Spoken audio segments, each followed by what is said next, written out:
যাবো যাবো যাবো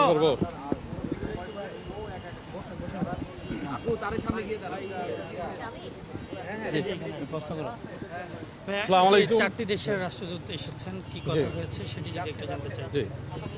আমি গতকালকেও বলেছি যে আন্তর্জাতিক মহলের একটা বিশেষ আগ্রহ রয়েছে বিএনপির চেয়ারম্যান জনাব তারেক রহমানের প্রতি, ওনার নেতৃত্বের প্রতি, ওনার বাংলাদেশ নিয়ে উন্নয়ন ভাবনার প্রতি। তো এর প্রেক্ষিতে আজকে সাক্ষাৎ করেছেন ওনার সাথে নর্ডিক দেশগুলোর ambassador of Norway, ambassador of Sweden, ambassador of Denmark এবং আরও সাক্ষাৎ করেছেন আজকে অ্যাম্বাসেডর অফ রাশিয়া। এই সব সাক্ষাৎগুলো সৌজন্যমূলক সাক্ষাৎ ছিল, অত্যন্ত কোডাইল একটা এক্সচেঞ্জ হয়েছে ওনাদের সাথে।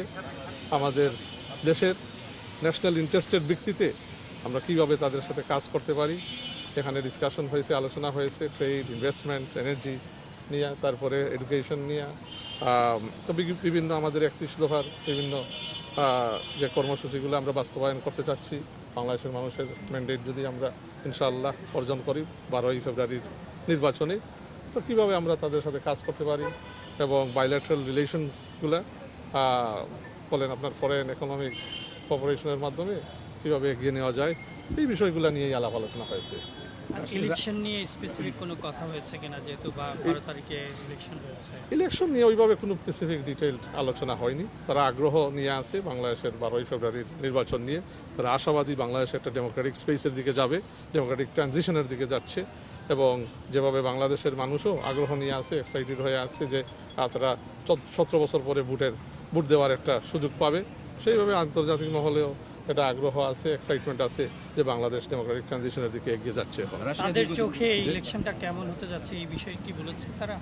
তাদের চোখে বাংলাদেশের মানুষ পার্টিসিপেট করবে করার একটা সুযোগ হয়ে দাঁড়াইছে। আগের বিগত ইলেকশনগুলোতে আসলে তো মানুষ সুযোগ পায়নি। তো যেভাবে আমরা এখানে রাজনৈতিক দল যারা আছি গণতান্ত্রিক প্রক্রিয়ার মধ্যে আমরা বিশ্বাস করি এটা একটা সুযোগ করে দিচ্ছে 12 তারিখের নির্বাচন বাংলাদেশের মানুষকে তার ভোটাধিকার প্রয়োগ করার।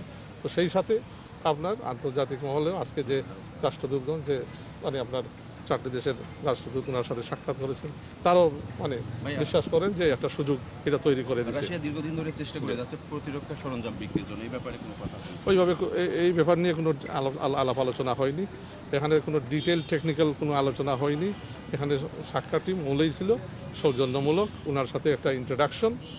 উনি আসার পরে আমি তো বলছি যে ওনার 25শে ডিসেম্বরের ঐতিহাসিক রিটার্নের পরে তারেক রহমান এখন বাংলাদেশের একটা প্রধান রাজনৈতিক আকর্ষণ হয়ে আন্তর্জাতিক মহলের কাছে বিবেচনাধীন হয়েছে।